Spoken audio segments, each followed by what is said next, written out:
Hello there. This is an episode of Now This Was Lit, which means it's an episode of Now This Is Lit that you may have already heard before. But if not, you get to hear it, maybe, for the first time. This miniseries will run through most of the summer, and it features interviews I've done in the past with Star Wars authors and creators. They're some of my favorites and some of the favorites of our Patreon community. So I really hope that you enjoy this interview from the past. It's like time travel, except not really, but we can pretend it is. Enjoy. This episode of Now This Is Lit is brought to you by Audible. Check the link in the description to get your first Star Wars audiobook free. Everyone loves free things. Click that link. Do it. This show is also brought to you by our patrons. If you want to support the show in a different way, with just $1 a month, you can join our Patreon at patreon.com/StarWarsLitPod. You can get a sticker. You can get access to an exclusive show that we do every month that's wild and chaotic and fun and something you can only get by becoming a member of the Patreon. There'll be so many more perks very, very soon. But for now, do you want a sticker? Do you want a sticker that has a Now This Is Lit logo? Because it's fantastic and I love them. But I also want to give them away because there's just a stack of stickers on my desk. So if you want one, $1 a month. Patreon.com/StarWarsLitPod. A long time ago in a galaxy far, far away.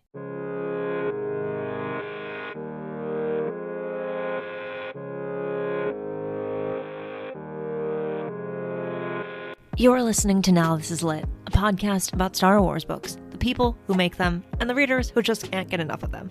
I'm your host, Meg Dowell. I use she, her pronouns. And because it's February, and that means it's almost Valentine's Day, I'm talking, this week, about a book that's all about love. Because why not celebrate love of all kinds? And that's the whole idea behind Someone Who Loves You by Beth Revis. This book came out in December, and we are finally talking about it with the author. That's right, Beth Revis is back on the show. And I think you're going to love this conversation, pun intended, as much as I did. Enjoy.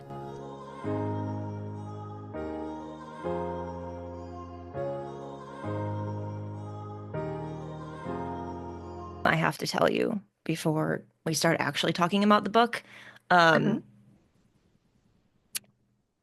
rarely, actually, when I'm reading Star Wars, or really any book, do I cry? And here I am, sitting here. I was like, a couple days ago, just like flipping through the book, like, oh, this is going to be really cute. And I'm sobbing. And I'm like, I should have known. With the picture book.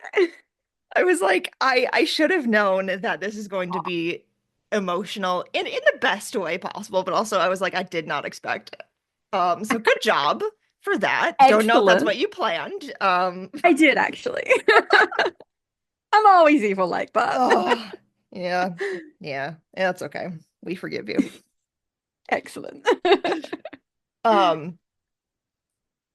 Let's start there, actually. This is not a book like others in Star Wars in particular that you have written. It's very unique in comparison to something like Rebel Rising. What could I not think of the names of any books? What how was your writing process for this book? What was that like? It was really, really unique. On the one hand, it's short, so it didn't take as long. But also on the other hand, I was so nervous about getting it right that I wrote 5 different drafts of it. and they weren't just like a little different. Like they were completely 100% different. I was like, which one do you like? Just tell me which one you like. So there was a little bit of stress in that. And it was also a matter of thinking of it very visually. And so I still have the paper somewhere where I storyboarded the whole thing. And I am not an artist. So like we're talking stick figures here, but I storyboarded every image just to get an idea of what the flow of it could be. And that really made a difference. But it also made me think of the story in different ways. Yeah, it really feels like you kind of had an idea in your mind of like, page to page, or like the flow from beginning to end, especially at the end. That's what made me cry. I got to like the last couple of pages and I'm like, stop. Stop. I figured it was either going to be the end or there is a scene where Leia is talking about how she's alone.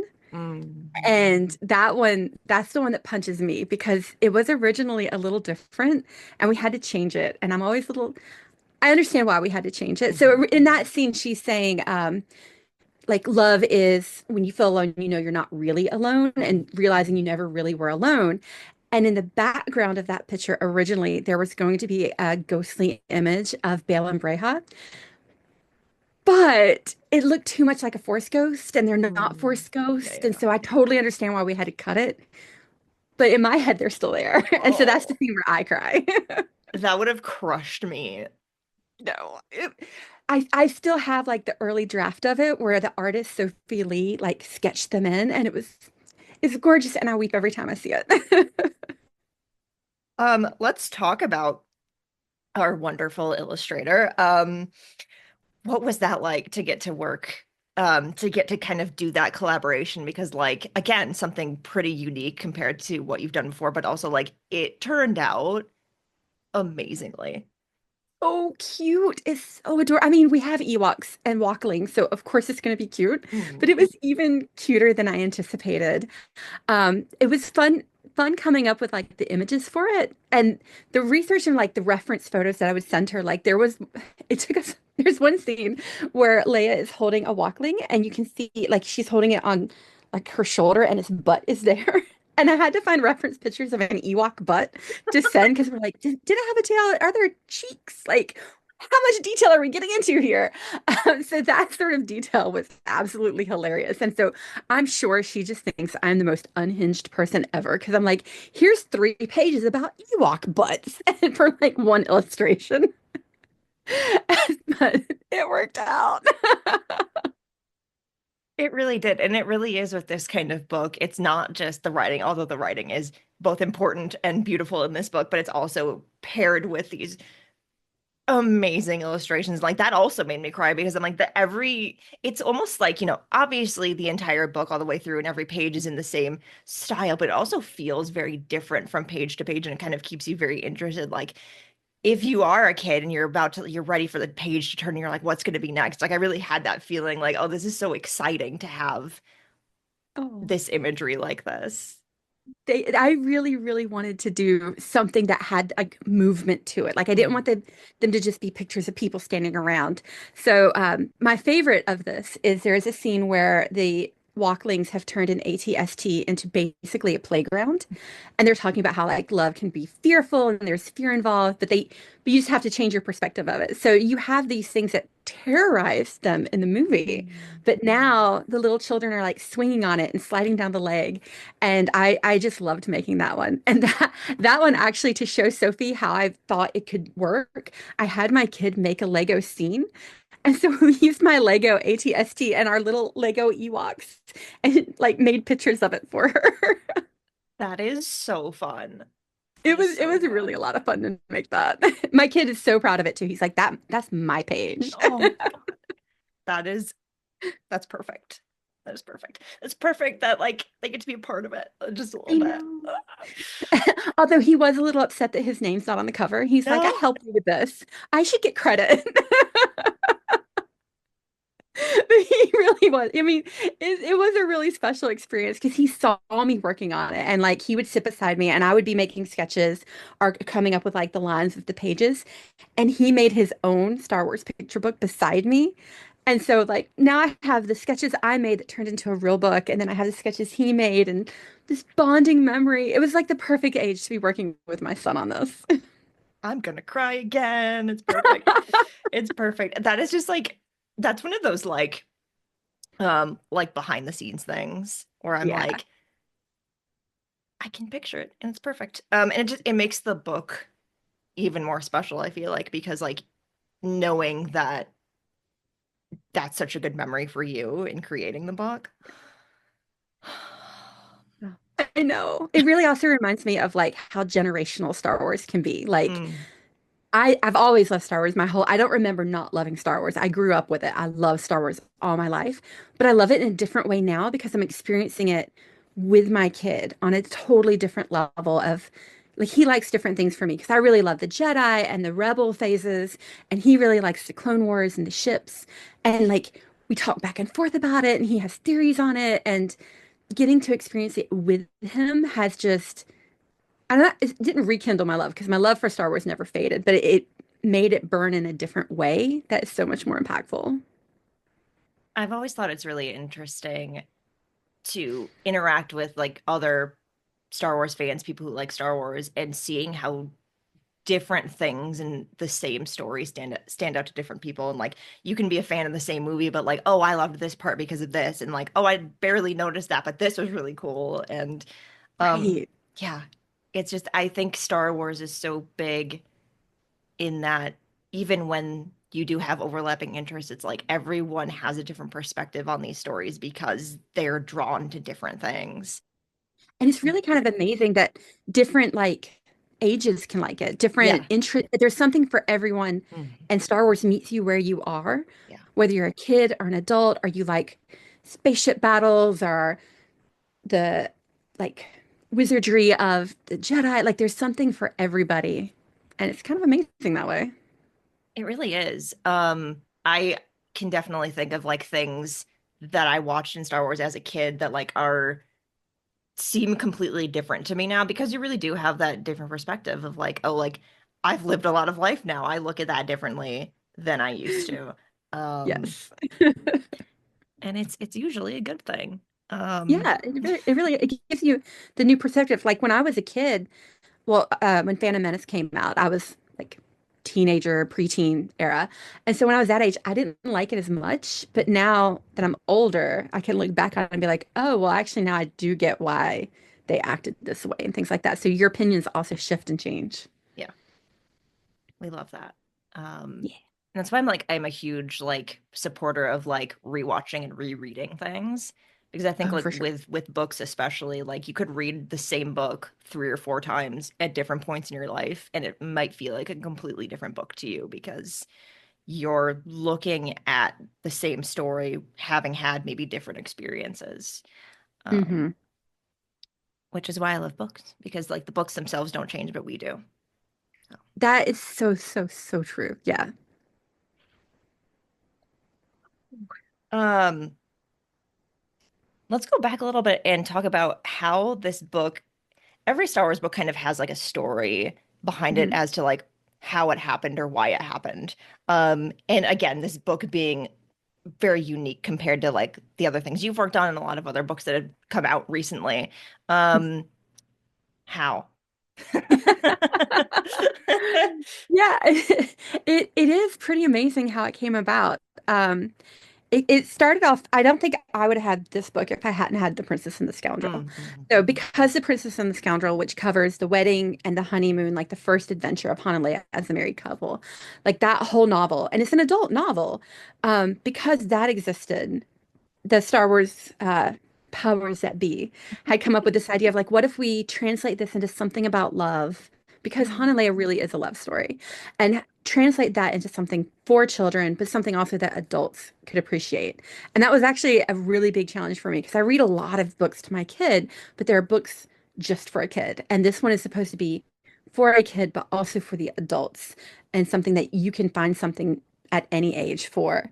So it was a bit of a challenge with that and figuring out which parts to highlight that would be important for both sets of people was something that I had to really kind of hone in on and kind of figure out like these are the universal things about love and these are the things that kids will appreciate and these are the things that adults will appreciate and these are the things that everyone appreciates about love.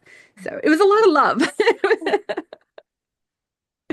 It was. And there were definitely I pulled out different quotes from it and I was like, I feel that. For sure.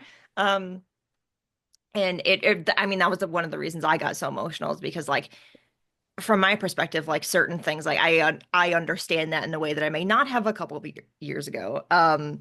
And then of course you have like things that like kids are like, oh, like that makes sense. Like that thing about love, I get that. So it And worked. there's a lot of people who've asked me like, how does it feel to write something about Han and Leia and knowing how they end up in the Mm. sequels? And to me, like whatever happened to them in the end did not change the fact that they were in love. Like Yes. their love was real and it changed over time, but that doesn't mean that they didn't have love or their love was invalidated because it changed. Mm. And that was one thing I really, really wanted to kind of tap into. Like part of love is living in the moment and understanding what you have now and knowing even if it changes, that doesn't make it less real. Um, I was thinking about that actually because we do, have more context now for their relationship Hmm. later on beyond Return of the Jedi. And like it is interesting to think about like writing stories about, this part of their relationship, knowing the ending. But I think that's may even be even more interesting and more fun to do because like you might know the ending. You might know how it ends up, but like going back to this point, um, where they are, as good as you can be, having just fought a war and being newlyweds and all of that. Yes. And besides which, like lots of people think that Han and Leia were broken up by the end, and like they were just temporarily separated. Yes. Like we don't know the full context. They're fine. They're one in the Force now. Exactly. Exactly. That's it. Um, yeah. Sometimes let's just think about it like that. Yes. Um, Love is one of those things in Star Wars that like it's easy to think about Star Wars and go, "Oh, Star Wars isn't a love story or it's not about love." But actually it kind of like that is what Star Wars is. Oh yeah. And it's woven all throughout like even if it's not romantic love or even if it's not traditional, it's kind of like it's everywhere. It is the reason that things happen in Star Wars. Um and Why? How do I want to ask this? I don't like how I phrased this and when I wrote it down. Um, why do you feel like it's so important to celebrate love in Star Wars? One of my favorite quotes from all the movies is when Rose Tycho was saying, like, love, we will win this by fighting for what we love and for what we believe in. It's not a matter of like defeating the enemy, it's a matter of protecting what we love. And I mean, that really is the root of every story in Star Wars, but it's also the root of every story in life. Like, Mm. what we do it for the people we love and the things we want to protect. And that really is the heart of all of it. So it whether it's romantic love, like you said, or any other type of relationship, that's what the heart of Star Wars is to me. That's what it's Mm. always been to me. It's like you fight for what you love. That's the difference between the rebels and the Empire. The Empire is trying to control people, and they're not doing anything out of love. They're doing it out of fear and control. And the Mhm. rebels are fighting for love in whatever context that is, whether it's the love of their home planet or their friends or romance or anything else. Like it all comes back to love. It does. Um, And I think like it's nice to think about that because, these are all stories about wars and the stars, but like what keeps you going when you're in the middle of that? It's you love Exactly. someone, you love something, you love yourself. I don't know what it is. It could be anything. Uh, I mean, I really think that Andor nailed that theme as mm, well. Like the way that Andor developed of that difference between apathy and violence and fighting for love mm, is a through line in Andor, but it's also throughout all the rest of Star Wars as well. It's just really, really highlighted in that particular story. And that is really the heart of it for me. mm. Such a good show. It is. I can't wait for the second season. I know we're almost there. I know, we're gonna cry so much Oh, we are. Look at Star Wars just making us cry everywhere. all the time. All the time. You have to have stories that make you feel things though. I Exactly. always am like, people are like, oh, I didn't like this story. It made me feel angry. And I'm like, good. Maybe it was Yes, at least supposed you felt to. something. Yes. Yeah. I would so much rather somebody be angry or hate a book than be apathetic towards it. Like, Yeah. even if it's something that I wrote, have a feeling, Yes. have an emotion. Yes. You've won as a storyteller if someone read something that you wrote and felt something. Yes, Because that's really no matter what the feeling is, the point of stories is to make us feel things because either you're forced to think about something that you weren't thinking about, or you're looking at something a different way, or whatever it might be. And like, feel the things. If you threw the book exactly. across the room, it's not because it was a bad book, it's because you felt something. Yes. I did not throw this book across the room, for the Well, record. good. It's, Because it's, it's it's a really very big. It would nice probably book. hurt your wall. It is very big and it's very nice. Uh, um, I'll ask you one more question. You may like it, you may not. It's fine. Um, a lot of this book, goes through like what does love mean, or what does it mean to love someone? Mhm. What does love mean to you? Ooh. Well, one of the things that I really liked about writing this book is the idea that there isn't one definition, Mhm. that it is this evolving thing and it constantly is changing and it means different things at different times in your life. So love to me is, huh, it is the evolution. It's not a static thing. It's not a singular definition. Like when I think of my husband, I love him now, and I loved him when I met him however many years ago because we were high school sweethearts. And I loved him when we got married, and I loved him when my son was born, but I loved him in all these different ways that have changed every time. And it's something that is hard to define, but it is constant in the way it always changes. Because if your love is static, it can't grow and it can't shift as time changes. So that is my cop-out answer, where I say there is not a definition. But it's also the perfect definition at the same time. Thank you.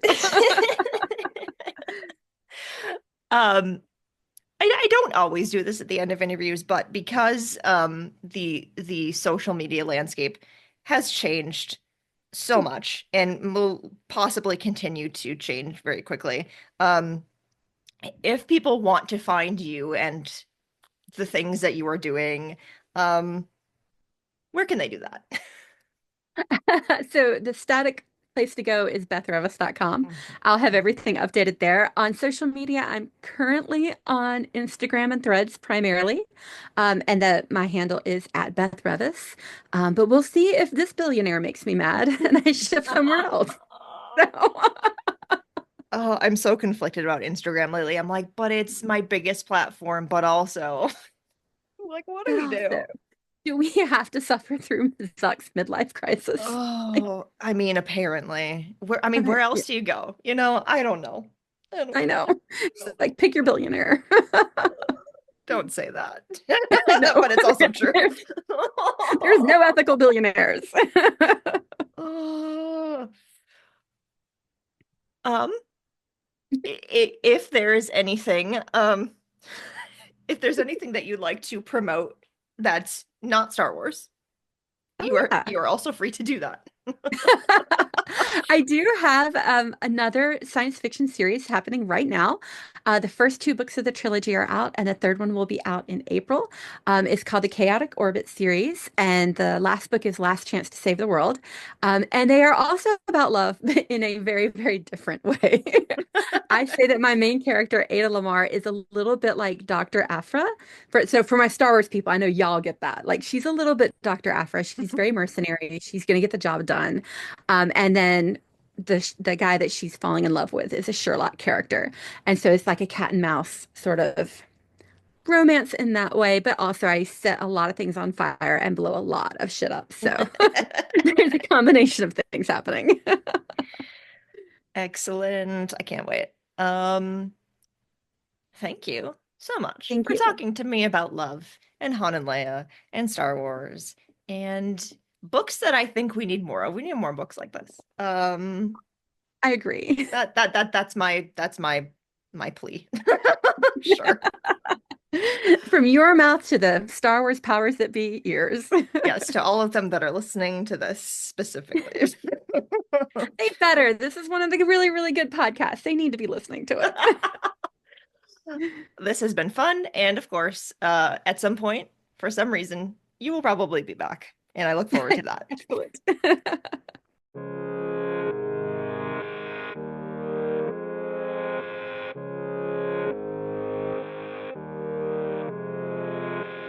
Now This Is Lit is part of the Faraway Fandom Network. It is produced by Devor Montum and written, hosted, and edited by me.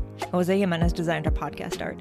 You can keep up with the show on Substack and Now This Is Lit, and find the show wherever you get your podcasts. There are so many ways you can support the show, and all of those ways are linked in the show description. The newest way is to become a member of our Patreon. For $1 a month, you can get access to an exclusive show and a sticker. And if we get 500 people to support the Patreon per month, I can hire an editor. That would be great for me, and maybe for you too. So if you'd like to support the show with just $1 a month, you can do it that way. Or you can just keep listening and sharing the episodes. That is also helpful, and I appreciate it. For more book reviews and Star Wars Book Celebration, follow Star Wars Book Reviews on Instagram and TikTok.